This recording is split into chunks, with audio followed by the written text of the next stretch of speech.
Allez, votre invitée à présent dans la grande interview en direct sur Boursorama, c'est Maya Attieg, la directrice générale de la Fédération bancaire française, la FBF. Bonjour. Bonjour. Merci d'être là avec nous en direct sur Boursorama. Donc, on reprend un peu les chiffres sur le PGE. Il y a trois gros sujets ensemble. Les prêts garantis par l'État, Oui. Les prêts participatifs Absolument. et un petit peu parler aussi des faillites, même si tout ça évidemment est un petit peu lié.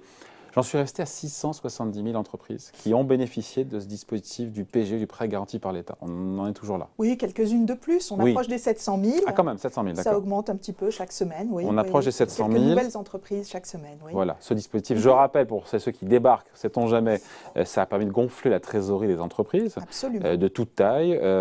Au final, 135 milliards, on est quasiment à 140 milliards. 140 milliards. On s'approche tout doucement des 140 milliards. Voilà. Voilà. La question qui est simple pour moi, c'est combien, elle est difficile la réponse, combien de faillites ont été évitées? On peut mettre des chiffres sur combien de faillites on a évitées grâce à ce prêt garanti par l'État. Alors, je pourrais presque être tentée de dire que toutes les entreprises ont évité la faillite par ce biais, par un premier phénomène qui est celui de la confiance. Autrement dit, quand vous avez votre prêt garanti par l'État, que vous savez que vous n'allez pas avoir de difficultés de trésorerie dans les prochaines semaines, c'est quand même un élément de confiance très important. On ne peut pas le chiffrer. On peut pas trouver de... Je pense que c'est assez difficile de chiffrer, franchement. Ouais. Oui. Bon. Est-ce qu'on sait je ne sais pas combien de TPE, de PME en ont bénéficié? En passant des grands groupes, évidemment, qui ont eu des très gros PGE, mais sur les TPE, PME. Ah oui, 90% des entreprises qui ont bénéficié du PGE sont des TPE, des toutes petites entreprises de moins de 10 salariés. Donc ça a vraiment irrigué au plus profond, au plus profond, et de tous les secteurs, vraiment tous les secteurs en ont bénéficié, à une échelle ou l'autre. Peut-être un petit peu plus dans les secteurs en difficulté, on imagine. Oui. Alors on a au fond davantage d'entreprises en ont bénéficié dans le commerce, bien entendu, dans l'hôtellerie, la restauration. Également dans le secteur de la construction, vous vous souvenez que lors du premier confinement, le secteur du BTP n'avait pas pu travailler, ou très peu en tout cas, et donc les entreprises du BTP en ont fortement bénéficié également. Et puis l'industrie, l'agriculture, voilà. Donc quasiment tous les secteurs en ont bénéficié. Maya Attieg, le guichet du PGE est prolongé jusqu'à la fin de l'année. Il y a toujours des besoins, puisque vous parliez de l'immobilier, on n'est pas en queue de programme, on est un peu en... Il faut dire ce qu'il y a. Oui, absolument. Mais bon, c'est bien qu'il soit là, il soit disponible, mais aujourd'hui, il y a moins de demandes, non? Alors, pour vous donner un élément très concret, il y a un an, on était à presque 3 milliards par jour, entre 2 et 3 milliards de PGE par jour. Aujourd'hui, on a moins de 500 millions par semaine. Ah oui, c'est un rapport de 1 à 10 quasiment. Oui, donc ça a beaucoup baissé. Ceci dit, ça continue à être à peu près ce niveau-là quasiment toutes les semaines. Ce qui veut dire que l'enveloppe de 300 milliards, a priori, ne sera pas atteinte, ne sera pas consommée. Non, elle ne sera pas consommée. Et quelque part, c'est peut-être une bonne nouvelle aussi. Absolument, et je crois qu'elle avait été fixée en fait pour qu'il n'y ait pas de peur de manquer. On se souvient du contexte, quand le PGE a été lancé, l'idée c'était de ne pas donner d'angoisse sur le fait justement que cette enveloppe serait épuisée trop vite. Donc ce calibrage finalement, le signal de confiance qu'il a donné, je crois qu'il a très bien marché et c'est l'essentiel. Sur cette enveloppe, donc, comment est-ce qu'elle a été consommée pour le coup? Comment ces entreprises ont consommé ces prêts? On le sait, ça. Vous avez dit 90% sont des TPE. Pour le coup, on sait ce qui a été fait de cet argent, s'il a été dépensé ou pas, s'il a été mis de côté par crainte ou est-ce que... Alors, c'est intéressant, effectivement, on a besoin d'études toujours plus fouillées. Il y a un chiffre global que je peux vous donner, c'est qu'une entreprise sur deux n'a pas utilisé la trésorerie qui en a résulté. Une sur deux? Une sur deux a conservé. C'est beaucoup, non, franchement? Ça paraît beaucoup, mais en réalité... ils ont eu peur, ils se sont dit, voilà, on prend tout de suite pour ne pas être en crise de liquidité, parce que malheureusement, on peut être rentable, profitable, et du jour au lendemain faire faillite parce qu'on n'a pas de quoi payer facture. Mais sans l'utiliser pour autant. Alors, je crois que, vu toutes les incertitudes qu'on a connues depuis un an, au fond, se dire que c'est devenu un outil de précaution, c'était un outil d'urgence, c'est devenu un outil de précaution, au fond, c'est l'évolution normale des choses. Donc aujourd'hui, il faut plutôt le prendre comme un bon signe, le fait que les entreprises le gardent. Pourquoi? Parce que ça leur permet d'aborder la reprise sereine. Je prends un exemple, un restaurant qui a besoin de redémarrer, s'il doit se demander tous les matins comment il va gérer sa trésorerie, au fond, je veux dire, il se détournera de l'essentiel, qui est de bien accueillir ses clients, de bien relancer son restaurant, proposer des bons petits plats. Donc voilà, ce qui est important, c'est quand même de pouvoir consacrer le temps nécessaire à la compta et puis l'essentiel du temps à ses clients. Maïatic, au bout d'un an, ce PGE, il est possiblement, enfin, on peut le rembourser ou le proroger. Enfin, il y a plein d'options différentes. Oui. Est-ce qu'on sait aujourd'hui combien d'entreprises ont commencé, ont demandé en tout cas le remboursement? Oui. Alors, je vais vous donner un chiffre. Sur quasiment tous les PGE, hein, l'immense majorité des clients ont déjà répondu sur leurs intentions. 1 sur 6 va rembourser tout de suite. Moins de 20% va rembourser tout de suite. Moins de 20%, à peu près 16% vont rembourser tout de suite. Ceux qui vont bien. Ceux qui vont bien, ceux qui ont vu que cette trésorerie de précaution, au fond, ils pouvaient la reconstituer autrement. Par ailleurs, il y en a beaucoup qui ont repris leurs activités tout à fait normalement, ou en tout cas avec des conditions différentes, mais avec un très bon équilibre économique. Donc moins de 20% disent on va rembourser. Moins de 20% disent je rembourse tout de suite. Vous avez à peu près 2 tiers qui décident de rembourser sur la durée la plus longue. Donc 5 ans, je parle trop de contrôle, hein. C'est 5 ans de plus. 5 ans de plus, exactement. Alors, parmi eux, il y en a qui sont dans la situation que je vous ai décrite tout à l'heure, c'est-à-dire qu'ils ont de quoi rembourser immédiatement. Mais qui préfèrent quand même. Mais ils préfèrent le garder pour faire face à toute éventualité, à des prolongements de la crise sanitaire, etc., etc. Donc, bon, je crois que c'est un choix de précaution. Encore une fois, les banques ni les pouvoirs publics, je pense, ne jugent ce comportement. On a tous envie que les chefs d'entreprise soient sereins, se concentrent sur leur business. Simplement, ce qu'il faut constater, c'est que, au fond, on n'a pas beaucoup d'inquiétude sur la capacité de remboursement des entreprises, puisque beaucoup d'entre elles ont conservé cette trésorerie et, en même temps, elles vont reprendre leur activité. Donc, leur flux normal de rentrée d'argent. Il reste un petit pourcentage, là. Il y a 2 tiers. Il reste quoi les... Oui, les autres, c'est à peu près un tiers qui va rembourser entre maintenant et dans 5 ans. Voilà. Donc, c'est à peu près ce montant-là. Pour les entreprises Maïatic qui souhaitent étaler le remboursement de leur PGE, donc le taux d'intérêt sera d'entre 1 et 2,5%. Ça dépend de la durée restant à courir. Oui, absolument. Même souvent plutôt inférieur à 2%, finalement. Voilà. Avec une partie qui sera constituée de la prime de garantie à payer à l'État. Puisque c'est une exigence européenne. Quand il y a un produit garanti par l'État, il faut payer cette prime d'assurance à l'État. Et puis, le reste qui sera la rémunération bancaire. Mais je tiens à préciser qu'elle se fera à prix coûtant. Alors, ça dépend justement des maturités. Alors, les banques se sont engagées à faire la facturation à prix coûtant. Ce qui veut dire...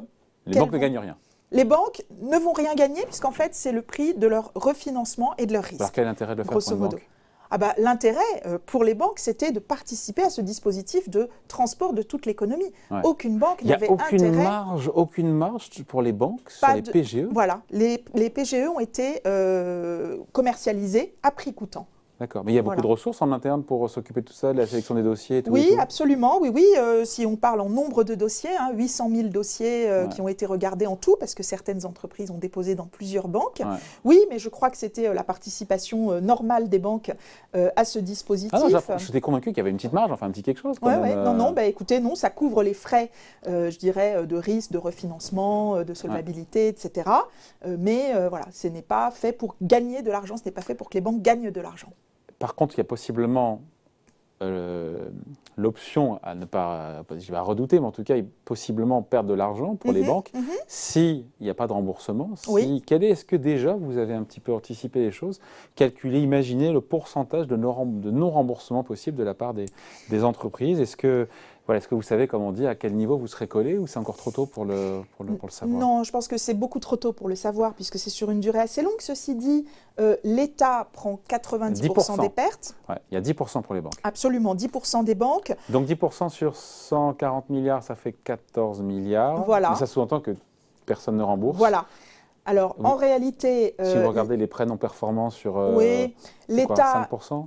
Oui, c'est moins de 5%. L'État a fait une estimation pour ses propres pertes qui sont comprises entre 4 et 6%, 6,5%. Donc, ça change un petit peu. Mais en tout cas, voilà, l'État prévoit que c'est autour de 5%. Donc, voilà. Bon, mettons 10, c'est beaucoup plus 10% de 14 milliards. Oui, d'accord. Oui. Ça fait 1,4 milliard. Oui, un peu moins d'un milliard. Ça oui, ce sera moins d'un milliard. Donc la facture potentiellement pour les banques françaises, moins d'un milliard. Ça peut être 1 milliard sur... mais 1 milliard alors que... Sur plusieurs années. Voilà, sans avoir gagné d'argent en face. Sans avoir gagné d'argent en face, mais je crois que ce qu'il faut bien comprendre sur ce dispositif, c'est qu'il a été fait pour maintenir l'économie, pour la préserver, et puis pour permettre qu'elle rebondisse beaucoup plus. Donc c'est là qu'on voit qu'il y a des intérêts communs.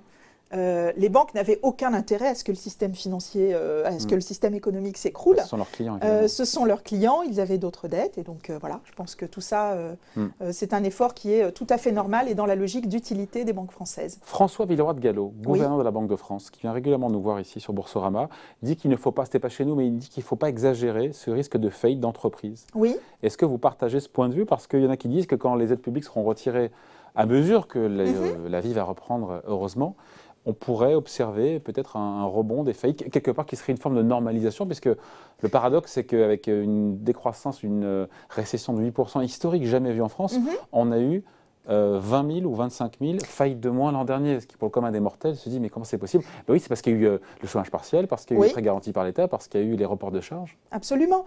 Alors, on ne peut pas avoir tous les problèmes à la fois. Qu'est-ce qui s'est passé dans cette crise? Jacques Chirac disait que parfois les merdes, ça vole en escadrille. C'est vrai, mais là, en l'occurrence, c'est un système de vases communicants. Au fond, la dette publique a beaucoup augmenté, on le sait tous.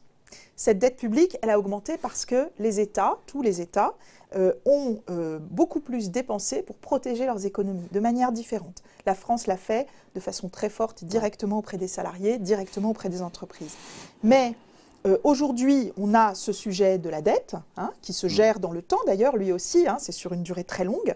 Et puis, on ne peut pas avoir à la fois, je dirais, le problème de la dette publique et celui des faillites. Donc, d'une certaine manière, ce que les États ont dépensé, c'est ce qui a permis d'éviter des faillites. Et parmi ces entreprises qui n'ont pas connu de faillite, vous allez en avoir certaines qui auront été très fragilisées dans la crise et qui auront du mal à rebondir, mais au fond, ce sera une minorité, une petite minorité. Ce que je tiens à dire aussi, c'est qu'en réalité, depuis l'été dernier, vous avez 90% de l'économie qui a redémarré sans difficulté, sans difficulté, avec des conditions de travail parfois différentes, des tensions. On a tous envie de revenir vraiment à la normale. Mais au fond, une grande partie de l'économie a pu reprendre son activité. Et donc, ce sont ces 10%-là qui pourraient augmenter le nombre de faillites avec, encore une fois, un effet de rattrapage et de retour à la normale sur les 50 000, 60 000 faillites qu'on a tous les ans en France? Parmi ces 10%, vous en avez une partie qui va redémarrer très fort dès que ça va rouvrir. Là, ça a rouvert et on voit qu'il y en a qui vont redémarrer et qui, effectivement, font tout pour ne pas grossir ses rangs. Il y en a qui, pour diverses raisons, effectivement, auront du mal à faire face. Et pour beaucoup d'entre elles, les banques chercheront des solutions avec elles. Voilà, une entreprise qui a besoin de restructurer son bilan, elle a un conseil, elle a une banque, elle a un expert comptable, il y a une chambre consulaire qui va l'aider. Voilà, donc vous pouvez avoir beaucoup de personnes autour d'une entreprise pour l'aider justement à s'en sortir. Et puis, vous avez le flux, entre guillemets, normal de faillite qui, effectivement, va peut-être se matérialiser. Mais je pense que là encore... Le mur de faillite, vous n'y croyez pas? Non, on n'y croit pas. Pourquoi? Parce que, encore une fois, tout ce qui a été fait, ça a été justement pour préserver l'économie, pour lui permettre de continuer. On a 20 points de plus de dette publique. On a 20 points de plus de dette publique. C'est la contrepartie, les vases communicants. Pas toutes les merdes en même temps. Bon, après le PGE Maillet-Attig, il y a un autre dispositif qui est à la disposition des entreprises, qui est plus récent. C'est le PPR, rien à voir avec le luxe, c'est le prêt participatif relance. Ce sont les prêts participatifs. C'était lancé début mai.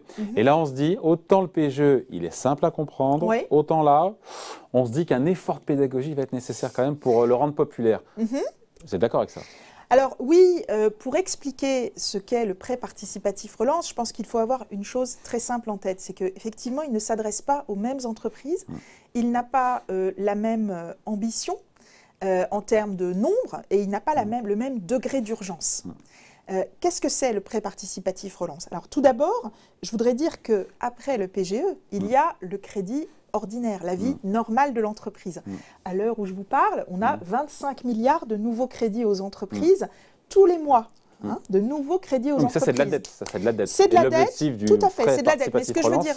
C'est justement de sortir un peu de cette logique, toujours plus de dettes. Exactement, mais c'est aussi... je dis ça pour vous dire que les entreprises, elles redémarrent aussi avec la dynamique du crédit et que c'est un élément qui est très important sur lequel il y a des marges pour beaucoup d'entreprises.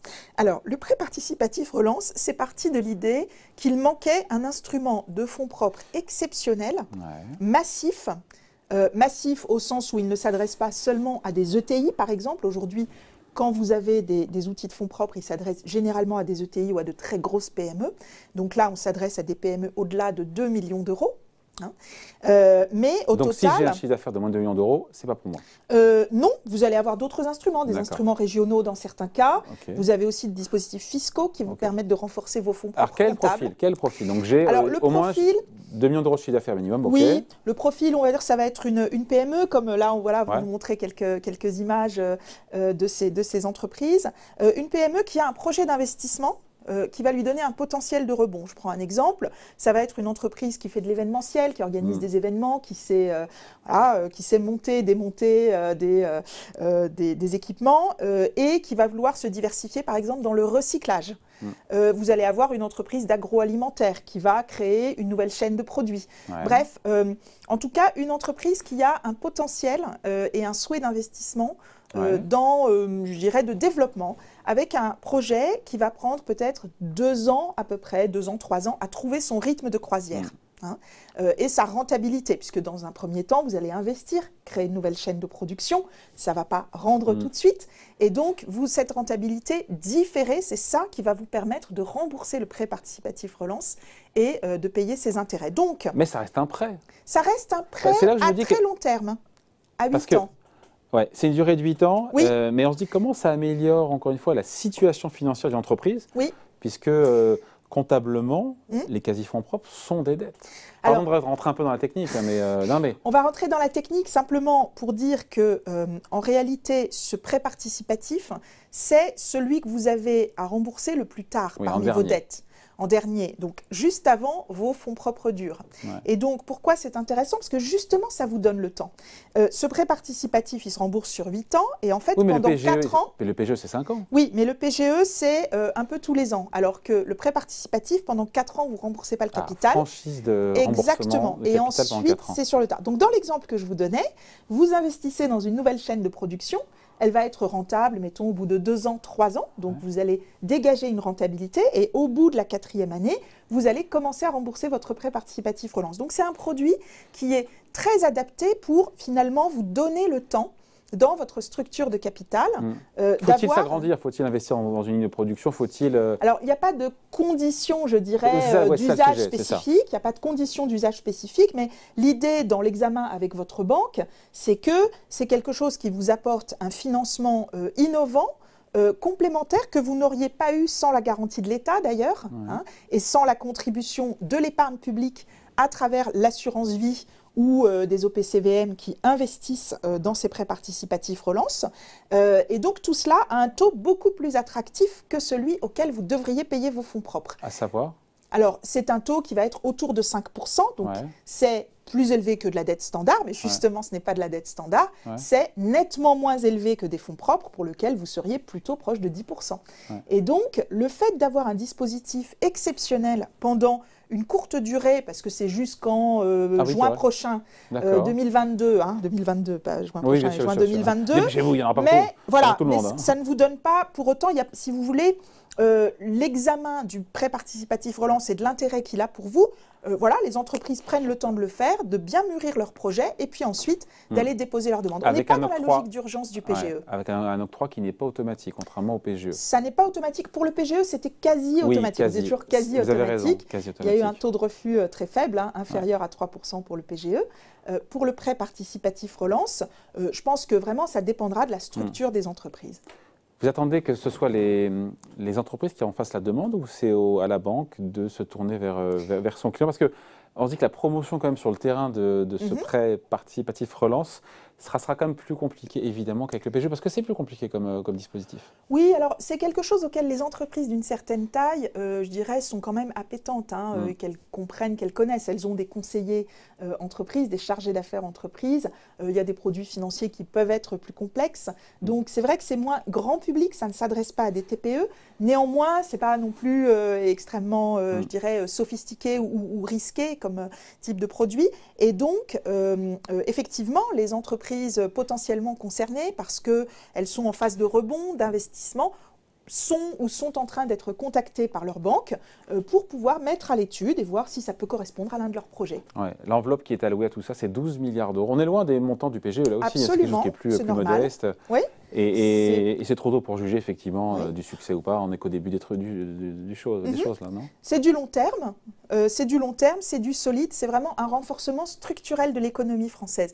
Et moi, j'ai été très frappée par les types d'entreprises qu'on a vus, qui sont dans des domaines assez variés et qui ont toutes, d'une certaine manière, une envie de porter une transformation de leur entreprise. Et donc, prendre ce risque avec un dispositif qui fait appel à l'État, à des assureurs ou à d'autres investisseurs institutionnels et avec le conseil de leur banque de proximité, je crois que c'est quand même un symbole très fort de reprise les mains dans la main. Bon, et sinon on finit là-dessus, le risque de perte là, sur ces prêts participatifs, on disait qu'il y avait 10% sur le PGE qui était à la charge des banques. Oui. Là, quelle est la prise de risque qui est prise par la banque, contrairement à l'État qui prend 90% sur le PGE à sa charge? Alors en fait, c'est également 10%. Ah, d'accord. Voilà, donc sur un prêt participatif relance, la banque prend entièrement à sa charge 10%, et les 90 autres pourcents vont être répartis entre l'État et les investisseurs, donc les assureurs et les investisseurs institutionnels. Bon, il y a de la marge pour les banques là-dessus. Hein. Alors là, il y a une petite marge, mais il y en a aussi pour les assureurs, puisqu'il faut également les rémunérer. Donc là, c'est un dispositif qui a été travaillé avec la Commission européenne de façon très fine par le ministère des Finances, pour que ce soit à la fois un produit exceptionnel, mais qui rentre quand même dans les standards, je dirais, de l'économie de marché. Voilà. Bon, voilà, merci d'avoir été avec nous. Maya Ati, merci donc pour la votre directrice invitation. générale de la Fédération bancaire française, la FBF. Merci. À bientôt.